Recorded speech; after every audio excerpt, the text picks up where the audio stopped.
ओम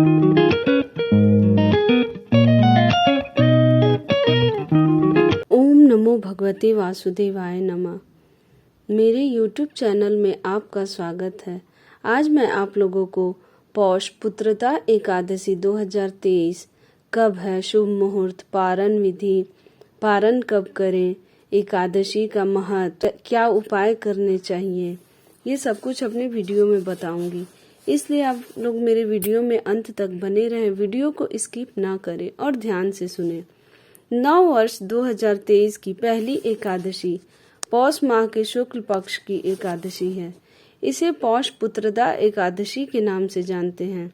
पुत्रदा एकादशी वर्ष में 2 बार आती है, एक पौष माह में और दूसरे श्रावण मास में। पौष पुत्रदा एकादशी के दिन भगवान विष्णु की पूजा और व्रत रखने का महत्व है। इस व्रत को करने से पुत्र की प्राप्ति होती है। 2 जनवरी को पौष पुत्रदा एकादशी रखा जाएगा और 3 जनवरी मंगलवार को सूर्योदय के बाद व्रत का पारण किया जाएगा। उस दिन व्रत का पारण का समय सुबह 7:14 से लेकर 9:19 तक है। इस दिन द्वादशी तिथि का समापन रात 10:01 पर हो रहा है। व्रत का पारण द्वादशी तिथि के समापन से पूर्व कर लेना चाहिए।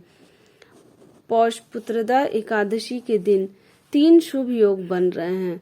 2 जनवरी को साध्य योग सुबह से लेकर अगले दिन सुबह 6:53 तक है। उसके बाद में शुभ योग प्रारंभ होगा। शुभ योग में व्रत का पारण होगा।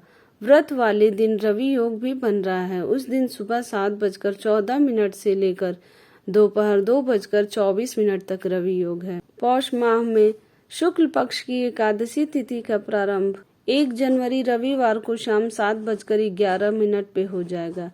इस तिथि की समाप्ति अगले दिन 2 जनवरी सोमवार को रात 8:23 पर होगा। ऐसे में उदया तिथि को देखते हुए पौष पुत्रदा एकादशी का व्रत 2 जनवरी 2023 को ही रखा जाएगा। यह एकादशी बहुत शुभ फलदायक होने के कारण संतान पाने के इच्छुक व्यक्ति को इस दिन व्रत रखकर संतान की कामना करनी चाहिए ताकि उन्हें मनवांछित फल की प्राप्ति हो सके। मान्यता अनुसार इस चर और अचर संसार में पुत्रदा एकादशी के व्रत के समान दूसरा कोई व्रत नहीं है।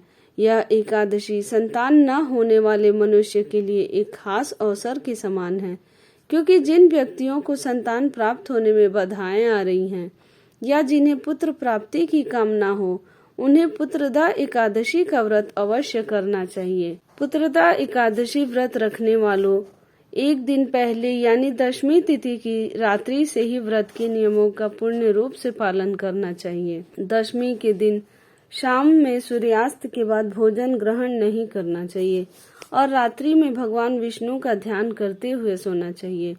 अगले दिन सूर्योदय से पहले जागकर दैनिक क्रिया से निवृत्त होकर स्नानादि करके शुद्ध व स्वच्छ धुले हुए वस्त्र धारण करके श्री विष्णु का ध्यान करना चाहिए। अगर संभव हो तो पानी में गंगा जल मिलाकर उस पानी से स्नान करना चाहिए।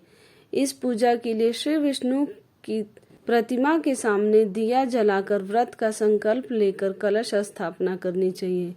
फिर कलश को लाल वस्त्र से बांधकर उसकी पूजा करनी चाहिए। भगवान विष्णु की मूर्ति स्नानादि करा के नए वस्त्र पहनाना चाहिए। फिर धूप दीप आदि से विधिवत भगवान श्री विष्णु की पूजा अर्चना तथा आरती करनी चाहिए और नैवेद्य और फलों का भोग लगाकर प्रसाद बांटना चाहिए।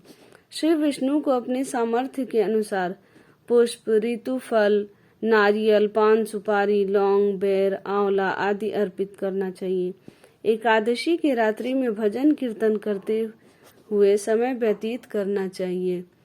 पूरे दिन निराहार रहकर तथा सायंकाल कथा सुनने के पश्चात ही फलाहार करना चाहिए।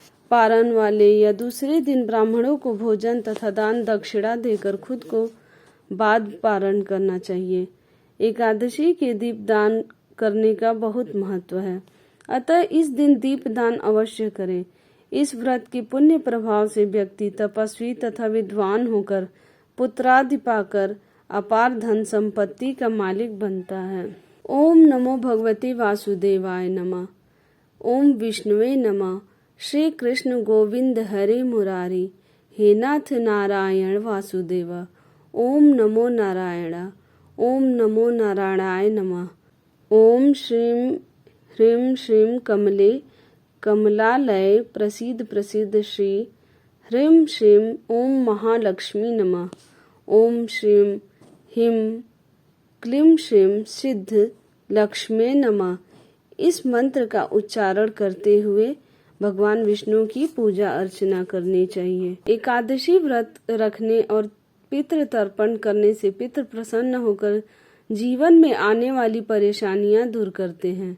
एकादशी का उपवास करने वालों को सभी पापों से मुक्ति मिलती है। धार्मिक दृष्टि से हर माह में आने वाली एकादशी को काफी महत्वपूर्ण माना जाता है।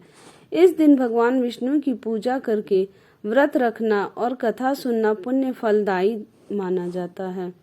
एकादशी व्रत का महात्म्य पढ़ने और सुनने मात्र से मनुष्य सब पापों से छूटकर और सभी सुखों को भोगकर वैकुंठ को प्राप्त करते हैं।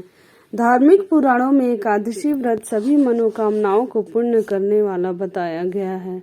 पौष पुत्रदा एकादशी को वैकुंठ एकादशी और मुक्कोटी एकादशी भी कहते हैं। ध्यान रहे, जो व्यक्ति स्वस्थ हो वही व्रत करे, अन्यथा बिना व्रत रहे भी सात्विक आहार लेकर आप बिना चावल खाए व्रत का विधि पूर्वक नियम पालन कर सकते हैं और उसकी गिनती व्रत में ही होगी। इसलिए आप लोगों से अनुरोध है कि अपने स्वास्थ्य का ध्यान रखकर ही एकादशी का व्रत करें। अगर आपको मेरी यह जानकारी अच्छी लगी हो तो मेरे चैनल को लाइक करें, सब्सक्राइब करें, शेयर करें और कमेंट में जय श्रीमन नारायण जरूर लिखें।